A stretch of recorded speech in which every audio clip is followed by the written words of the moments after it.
दर्शकों नमस्कार। मैं डॉक्टर एसपी सिंह एकता हेल्थ केयर मोहाली चंडीगढ़ से बोल रहा हूँ। देखो, आज मैं डिस्कस करूँगा कि होम्योपैथी क्यों अपनाना चाहिए, इसका तीसरा पार्ट। तो देखिए, मैंने ये चीज़ मैं बता रहा हूँ जो आपको, ये बहुत इम्पॉर्टेंट चीज़ है या बहुत इम्पॉर्टेंट एक फैक्टर है जो हमारी ज़िंदगी में बहुत इम्पॉर्टेंट रोल प्ले कर सकता है। लेकिन क्योंकि बहुत सारे लोगों को पता नहीं है और किसी ने सिस्टम को जो है प्रोपेगेट करने की भी ट्राई नहीं की, कि देखिए जो लोग तो शुरू से from the day one homeopathic doctor से जुड़े हुए हैं या उनको होम्योपैथी के बारे में पता है, वो तो इस चीज़ का फ़ायदा उठा लेते हैं। लेकिन जिनको नहीं पता तो वो क्या करते हैं, अपने लाखों रुपया खर्च कर देते हैं, फिर भी उनको जो है उनकी जो प्रॉब्लम है वो कॉम्प्लिकेट करती चली जाती है।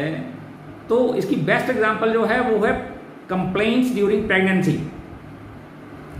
कि जब कोई लेडी प्रेग्नेंट होती है तो उसको बहुत सारी प्रॉब्लम्स का सामना करना पड़ता है ड्यूरिंग प्रेगनेंसी। तो प्रेगनेंसी के दौरान क्या होता है कि सबसे बड़ी समस्या जो आती है वो आती है मॉर्निंग सिकनेस की, कि कुछ खाने को मन ना करना, सुबह उठ के उल्टी आने को मन करना, या जब फूड बनता है घर में, किचन में जब फूड बन रहा होता है तो उसकी स्मेल से उसको उल्टी आने को मन करता है। तो जो मॉर्निंग सिकनेस है ये तो बड़ी कॉमन कंप्लेंट है ड्यूरिंग प्रेगनेंसी। तो इसको बड़े ही कम पैसों में बहुत इजीली इसको होम्योपैथिक मेडिसिन से ट्रीट किया जा सकता है। अच्छा, और बहुत सारी प्रॉब्लम्स है। देखो, ड्यूरिंग प्रेगनेंसी क्या होता है कि नींद ना आने की समस्या खड़ी हो जाती है। जैसे मैंने एक पहले मेरी वीडियो एक उसमें मैंने एग्जांपल दी थी कि एक लेडी के बच्चे हुए, जुड़वा बच्चे हुए, और उसको एक एलोपैथिक डॉक्टर ने उसको डायज़ापाम देती रही वो during whole of the pregnancy. तो क्या हुआ कि बच्चे दोनों जो हुए वो ब्रेन डेड हुए। तो स्लीपलेसनेस की प्रॉब्लम बड़ी कॉमन है, बैक एक की प्रॉब्लम बड़ी कॉमन है, कमर दर्द का करना, नींद ना आना, या ब्लड प्रेशर बढ़ जाना, या ब्लड प्रेशर डाउन चला जाना, या बिहेवियर चेंजेस के रोने को मन करना, या बहुत इरिटेबल हो जाना, चक्कर आना, इंडाइजेशन हो जाना, खट्टे डकार आना, और पाइल्स हो जाना, कॉन्स्टिपेशन हो जाना, कॉन्स्टिपेशन के साथ पाइल्स हो जाना, बवासीर हो जाना। तो ये सारी चीज़ें जो हैं ये प्रेगनेंसी के दौरान जो है कॉम्प्लिकेशंस आती हैं। लेकिन इनका समाधान जो है होम्योपैथी में बेस्ट है। लेकिन क्योंकि लोगों को पता नहीं है इसलिए लोग जो हैं वो एलोपैथिक मेडिसिन का सहारा लेते हैं, लेकिन उनकी प्रॉब्लम जो है कम होने की बजाय वो बढ़ जाती है। पैसे भी लग जाते हैं और लेडी भी सफ़र करती है बाद में, और हो सकता है बच्चा भी सफ़र करे, क्योंकि जब बच्चा पेट में होता है और आप उसको केमिकल डालते जा रहे हो उसके अंदर, लेडी की बॉडी के अंदर, तो क्या होगा कि कल को बच्चा भी सफ़र करेगा, जैसे मैंने बता दिया आपको। तो ये चीज़ें जो है ना ये लोगों को समझनी होंगी कि बेस्ट जो है समाधान जो अगर है कहीं प्रेग्नेंट लेडी की प्रॉब्लम्स का, वो होम्योपैथी में है। अब उसमें प्रॉब्लम ये है कि अगर किसी को पता नहीं है या कोई डॉक्टर जिसने कभी ऐसे केसेस को हैंडल ही नहीं किया, तो वो क्या होगा, रिस्पॉन्सिबिलिटी नहीं लेगा। वो कहेगा नहीं जी आप एलोपैथिक मेडिसिन ले लो, ऐसा कर लो, वैसा कर लो। तो मैंने बहुत सारे होम्योपैथ डॉक्टरों को देखा है, वो बोलेगा जी वो मेडिसिन भी ले लो, मेरी मेडिसिन भी ले लो। ये भी करते हैं लोग। तो ये सही तरीका नहीं है। अगर कोई पेशेंट जो है किसी एक्सपीरियंस डॉक्टर के पास जाए, जिसको पता है, जिसने प्रैक्टिस की है और उसको पता है कि कैसे हैंडल किया जाता है, तो बहुत आसान है, कोई मुश्किल काम नहीं है ये। तो होम्योपैथी से बेस्ट तरीके से इसको जो है हैंडल किया जा सकता है, और प्रेगनेंसी जो है बड़े आराम से जो है वो टर्मिनेट हो जाएगी, मतलब बच्चा जो है बड़े आराम से डिलीवर हो जाएगा। और इसमें एक और चीज़ है, जैसे बच्चा ब्रीच प्रेजेंटेशन होती है कि बच्चे का सिर जो है वो ऊपर की तरफ है, होना चाहिए नीचे की तरफ। तो उसके लिए होम्योपैथी में बेस्ट मेडिसिन है। और अगर सपोज करो प्रेगनेंसी होती ही ना हो प्रेगनेंसी होने में ही प्रॉब्लम होती हो, नहीं हो रही प्रेगनेंसी, उसके लिए भी होम्योपैथी में बेस्ट प्रॉब्लम है। और अगर अबॉर्शन हो जाती हो, 3रे महीने में हो जाती हो, 6वें महीने में हो जाती हो, उसके लिए भी होम्योपैथी में बेस्ट मेडिसिन हैं। मैंने अपनी बुक में ही मेंशन की हुई है कि अगर हैप्चुअल अबॉर्शन होती है 3rd मंथ में या 6th मंथ में, तो उसके लिए प्रिवेंटिव मेडिसिन हैं। तो इसलिए होम्योपैथी का फायदा उठाना चाहिए लोगों को और इसको अडेप्ट करना चाहिए, होम्योपैथी को अडॉप्ट करना चाहिए और अपने पैसों को बचाना चाहिए। चलो मैं अगली डिजीज डिस्कस करता हूं कि अगली डिजीज कौन सी है जिसमें जो है केसेस को स्पॉइल किया जाता है। जैसे देखो कि गॉल ब्लैडर स्टोन या रीनल स्टोन बन जाते हैं। अब देखिए, आप किसी डॉक्टर के पास जाओगे, तो किसी एलोपैथ डॉक्टर के पास जाओगे तो वो बोलेगा कि जी ऑपरेशन करना पड़ेगा, ये ऐसे नहीं निकलेगी। लेकिन प्रैक्टिकली अगर आप होम्योपैथिक मेडिसिन लो तो वो पथरी निकल भी जाएगी और पथरी बननी भी बंद हो जाएगी। अब इसमें 2 प्रॉब्लम्स हैं कि एक तो पथरी बन गई, उसको निकालना है आपको, और दूसरा ये है कि पथरी बनने से रोकना है, उसकी जो टेंडेंसी आपकी बॉडी में है उसको आपको रोकना है। अब दोनों काम करने हैं और ये दोनों काम जो है होम्योपैथिक मेडिसिन जो है बेस्ट कर सकती है।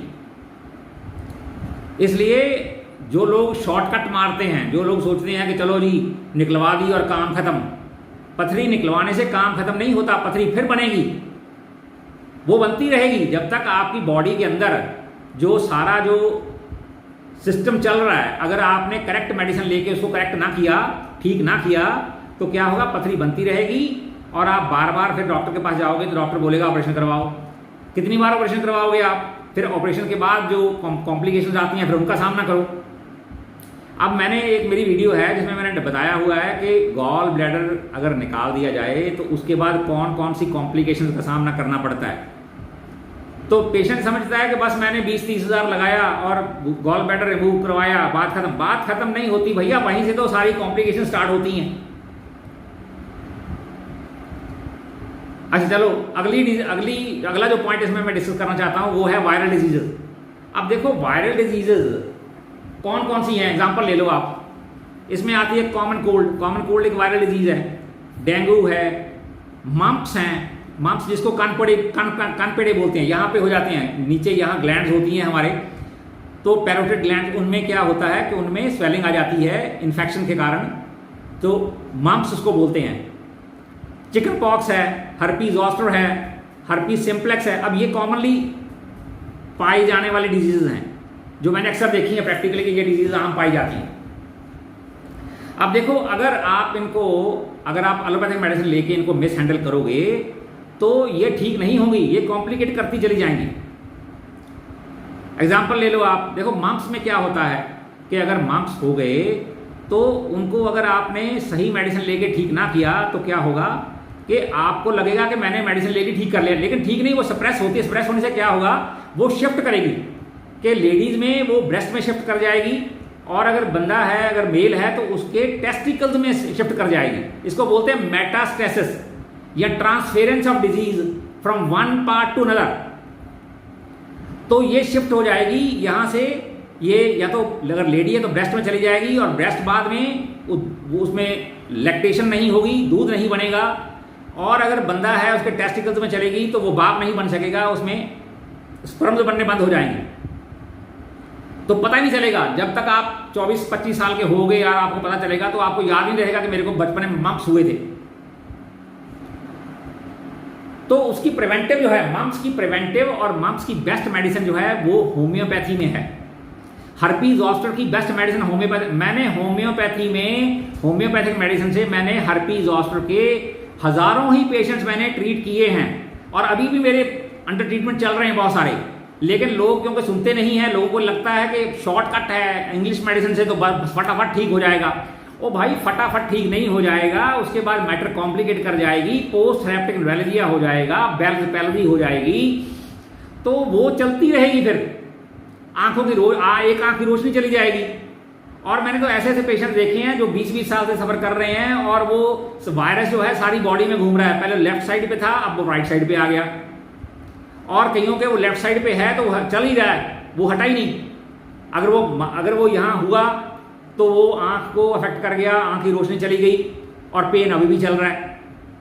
तो मतलब ये है कि देखो, अगर आपको कोई इंफॉर्मेशन अगर दी नहीं जा रही है तो उसमें फॉल्ट जो है वो या तो एडमिनिस्ट्रेशन का है या डॉक्टर जो आपको, देखो अब एलोपैथी डॉक्टर को पता है इस बात का, उनको सब पता है कि हमारे पास वायरल डिजीजेस की कोई मेडिसिन नहीं है, बट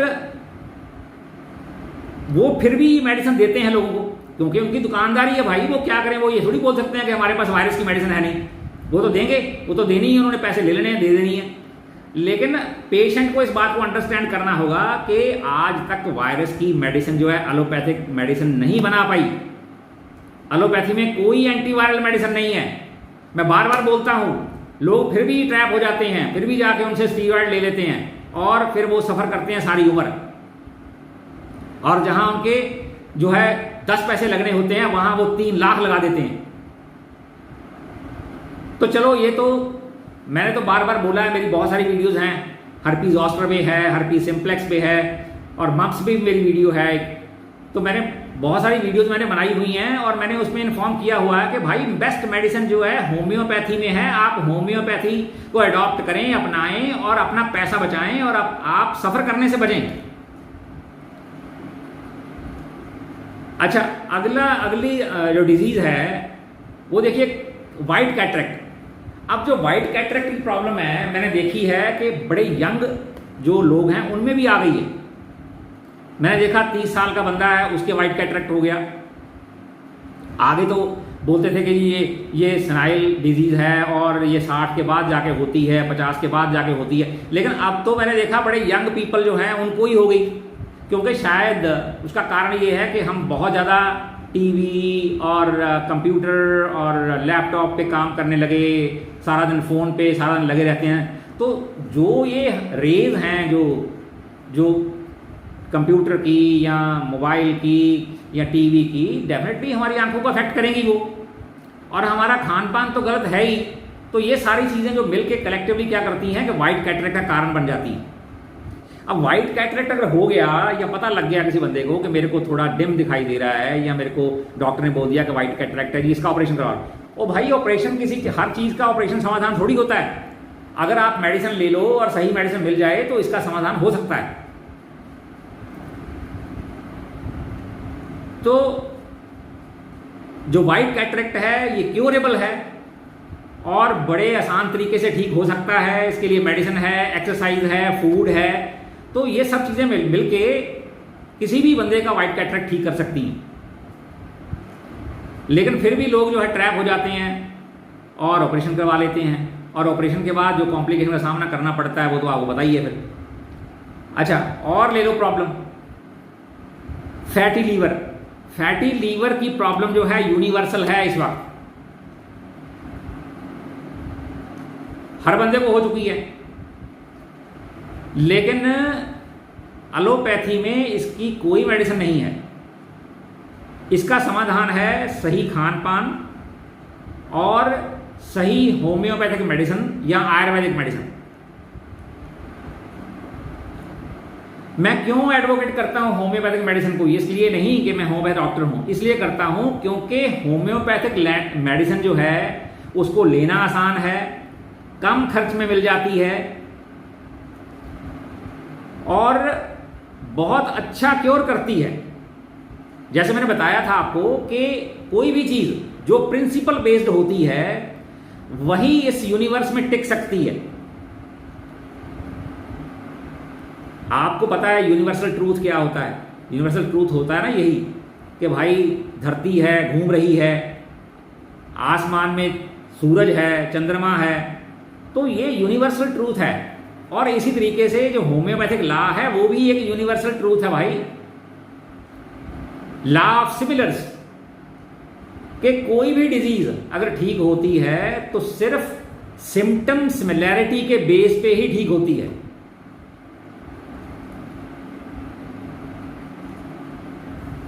और डिजीज ले लो, किलोइड यानी कि स्कार, मोटे मोटे स्कार आपने देखे होंगे स्किन पे बन जाते हैं।